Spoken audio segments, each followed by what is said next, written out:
Yesterday, Frederick Matiangi made his first appearance on TV interview, and he gave his vision for the country, especially if he's going to be selected as the opposition flag bearer to face off President William Samoei Ruto in 2027 general election. It is important to note that there are a few things that hangs on the shoulder of Frederick Matiangi. One of them is the Baby Pendo issue, the River Yala issue, the Kianjakoma brothers issue, the Ruaraka land issue, and the Chris Musando killing issue. Those 5 things are hanging on the shoulders of Frederick Matiangi, and he's struggling to explain. But yesterday he tried his best, and he said that some of these things that I've just mentioned can only be unraveled through an inquest, public inquest. Before I proceed, let's just hear what he had to say regarding the points that I've mentioned, and then I'll proceed. Chris Musando was the ACT director at IBC in the lead up to 2017 election. He was killed and his body found late July. What do you know about that? The incident was reported, and I know it the way you know it, that an official of IBC was killed. And the investigations were going on. We've asked questions several times about the matter. And every time the issue comes up, I keep saying, why don't we have a public inquest on this matter? I don't think that file was closed. The file is available, or it must be somewhere in the DCI. Why can't information be put? If anybody has information of any kind implicating anybody, what stops them from putting the information out? What stops them from taking the information to the law enforcement agencies? Did you pursue that? Because at that time you were acting Minister Security. From September that year, you became Substantive Cabinet Secretary for Security. The DCI kept saying, by the way, there are so many of those murders. There is Musando, there is Jacob Juma, later on the one of 2022 of Kenei, and so on. There are those murders. When DCI tells you the file is open, they are looking for information, even the president, even if you are president yourself, there's nothing you can do. Because you see, every time you ask, it's like a bring-up system. Every time you ask the DCI, where are you with this matter? They tell you, we're investigating the matter, we are looking for some people, we have these leads, we are doing this, and so on and so forth. There's nothing you can do. You are not the investigating officer, you are the minister. So the question is, you go by what the Inspector General of Police tells you, with what the DCI tells you. And all these files, we've kept asking questions about them. Where are we with this investigation? We are looking for more information on this matter. We have these leads in this particular direction and so on. What would you do? And you know, by the way, you can't jump the gun and go to the press and say, I'm addressing the press today, and say, in any case, what would you be telling the country anyway? Does that then mean, even the current government, there's nothing much they can do about these murders? That's why I asked for a public inquest. That's why I'm saying, where investigations need to be hastened, let them be hastened. You know, the challenge is this, Sam.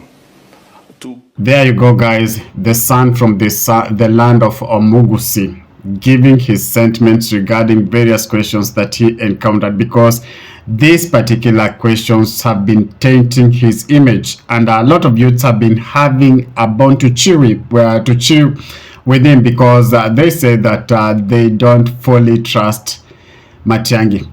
But in a rare show of support, blogger Pauline Jro had this to say regarding Matiangi. In fact, she endorsed his candidacy.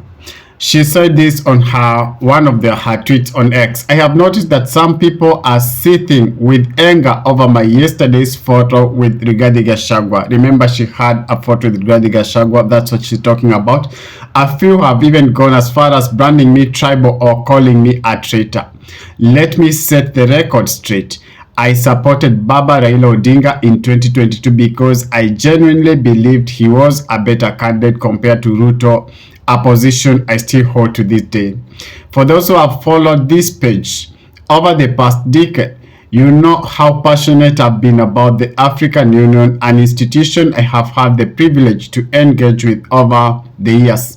With that background, I fully believed in Baba's vision for the African Commission AUC, and I began championing his candidacy long before I was incorporated into his secretariat, well before it became a major national conversation.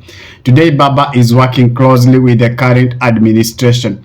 I too briefly engaged with the government through the office of someone I respect and one I consider to have a level of soberness. However, as time went on, my heart grew increasingly unsettled. The governance failure became too stark, and my conscience simply couldn't allow me to continue being part of that space, so I stepped back. Let me be clear, my love and support for Baba in 2022 and for his AUC campaign was sincere, and it remains so. But the love and support is not transferable. It was for Baba, not for anyone else. He may choose to support. If not, I'm not aligned with him. With that said, I'm now supporting Dr. Frederick Matiangi for presidency in 2027 general election. I deeply believe and know that he is capable of delivering far more effective progressive leadership than what we currently have. As I support this cause, I will also be engaging with others working in the opposition, including Rigathi Gachagua, Kalonzo Musyoka, Eugene Wamalwa, Governor Natembeya, Martha Karua, and others who are working with us in this journey towards a better and a greater Kenya. Pauline continues to say that as I support so if you are Kalenjin who supports Ruto and want to call me tribal for backing Matiangi, suit yourself. And if you are a Luo supporting Ruto simply because Baba is engaging with him and yet you want to label me tribal for standing with Matiangi, suit yourself too. I'm Pauline. I will always follow my heart and stand by what I believe is right unapologetically. After all, Kenya is a democratic country. Yes, she endorsed Frederick Matiangi. She threw her weight behind Frederick Matiangi. This brings a bit of confusion in the opposition because opposition have been having so many candidates declaring themselves that they are going to stab at the top seat in 2027 general election. One of them is Kalonzo Musyoka. Kalonzo Musyoka said it's now or never, meaning he's not going to cede ground for any other candidate. As well as Martha Karua also said she is in this thing until 2027 general election. So the confusion that is in the opposition, I don't know how it's going to be solved. Who is your favorite candidate in the opposition to face off President William Samoei Ruto? Drop a comment below.